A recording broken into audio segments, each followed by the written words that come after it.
Hello everyone. It's Wednesday morning and it's sunny and socks is on my lap and I've been writing. I thought I might read you a little tiny bit of this thing I'm doing about when I was a lecturer all those years ago, the very late 20th century on campus, when we used to have visiting writers at UEA and we'd have to take them out. There were all sorts of famous people that we knocked about with. And in those days, it was before Jeremy had moved down to Norwich with me, and he'd visit and we'd go out together. And so it was newer to him than it was to me, it was always funny, nearly always funny. See if you can tell who the writers are in this little bit. Some of them are more obvious, perhaps. I've tried to disguise the names, not much. Jeremy soon made himself a familiar figure on campus and on our nights out. Everything felt easier and more fun when he was there with me. He spoke up for himself and introduced himself to everyone with a well-practiced middle-class ease. He wasn't easily impressed by anyone, no matter how famous they were. Though Vor Gidal was a very famous figure that did impress him when he visited.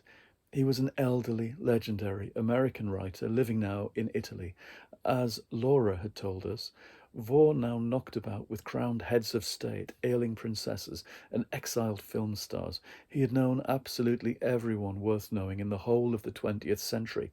Then one evening he was there on our campus, giving a reading from one of his erudite and spiky books. He was the guest of honour of Professor Snipe, who preened himself with pleasure at the coup of having someone quite so famous on his arm all day and evening, just before we all set off for the usual dinner at Tatler's in town. Professor Snipe whispered into the famous author's ear as I stood before them with Jeremy.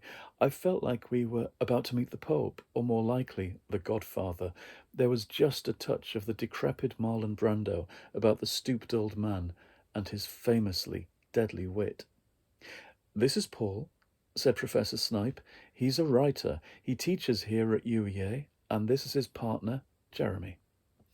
Vor looked up with pale and red-rimmed eyes, glaring at us both. His lips pursed thinly as he looked us up and down. Then he clasped my fingers in both of his bony hands and told me, "Courage, mon brave," on all three fronts. How we hooted with laughter about that one for ages afterwards.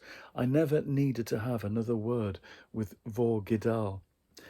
I'll have to do something about that now and make one up. I never needed a long, wonderful, involved conversation about world politics or American history or all his amazing, brilliant peers in the bookish world. I never needed all of that revelatory gossip.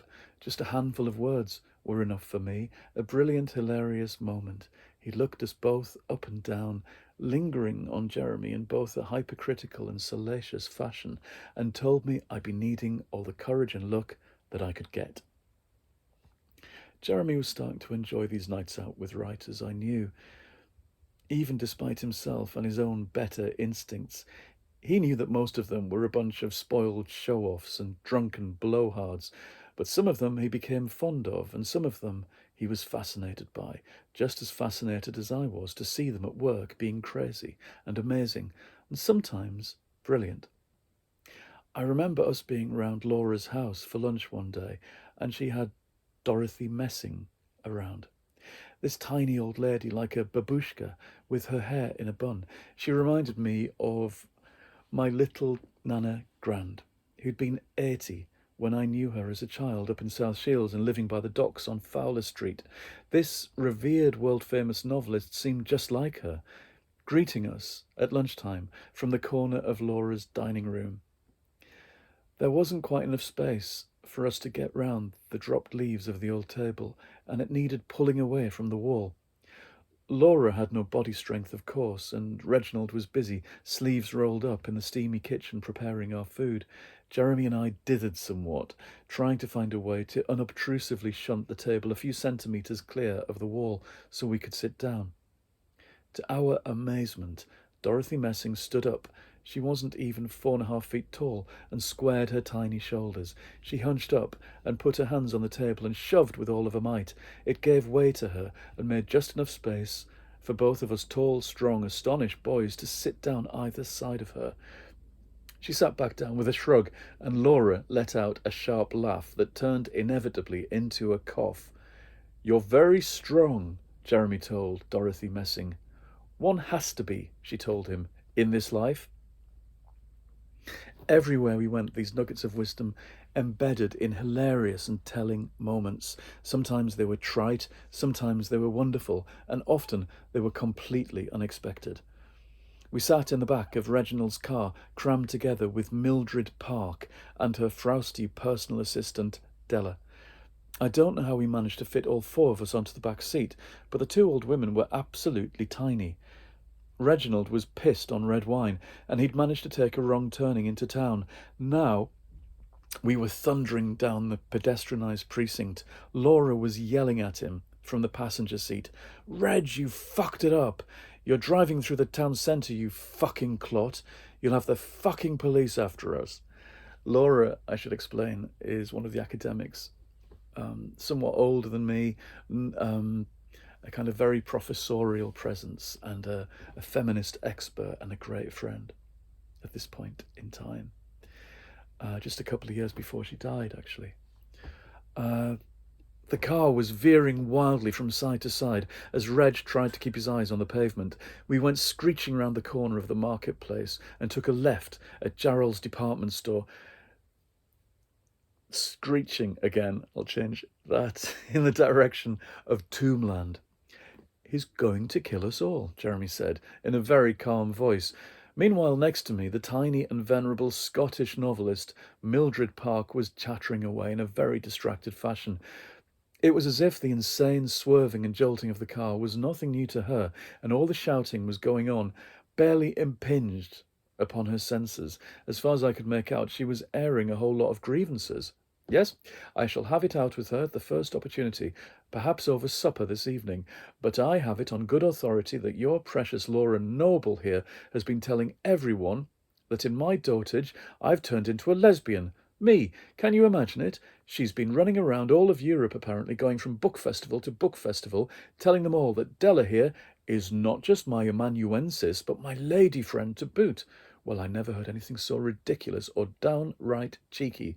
How dare she go announcing anything so awful? I mean, just take a look at Della. Could she be my lover, do you think? Do you think I'd ever choose someone like her? The whole thing is monstrous. These critics say such awful things." I bit my lip and tried to hold on as we were bounced about in the back of the car, and tried not to laugh at the idea of Laura running about all over the continent telling everyone that Mildred Park had become a latter-day lesbian. There was so much gossip and silly nonsense. Of all these old people who spent such a lot of the 20th century being famous, I was finding that much of their lives was so silly and giddy and so much fun. They seemed to surround themselves in an atmosphere of frivolity in order to shield themselves against the madness and the darkness that their work opened up inside of them. They used frivolity as a shield, and also red wine, vodka, gin, and anything else they could get their trembling mitts on. That night we went to Laura's favourite place in town. Not Dior's jumbo Chinese in the car park, nor Tatler's with its sweet and helpful waiters, but Da Umberto's, tucked away on winding St. Benedict's Street. It was a family restaurant that had been there since the 1960s. Laura had been coming to this Spanish place for decades, and they greeted her happily into the dusky pinkness of their little room. We were tucked into a cosy corner with flamenco dollies on shelves all around us, flouncing their silk dresses, and the tables were lit by candles in Chianti bottles.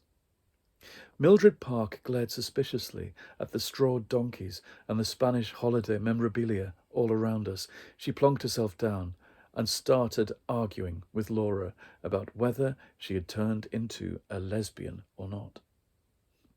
Jeremy shrugged and sat down with me at the table and laughed. "This is fun," he said. "All of this. All these ridiculous scenes. These people are living in a kind of mad cartoon. It's all stuff you'll just have to remember, you know.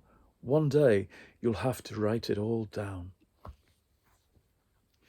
There's an excerpt of that I've been up to. That's from this morning. Anyway, I hope you enjoyed it. I'll see you all again quite soon. Bye-bye.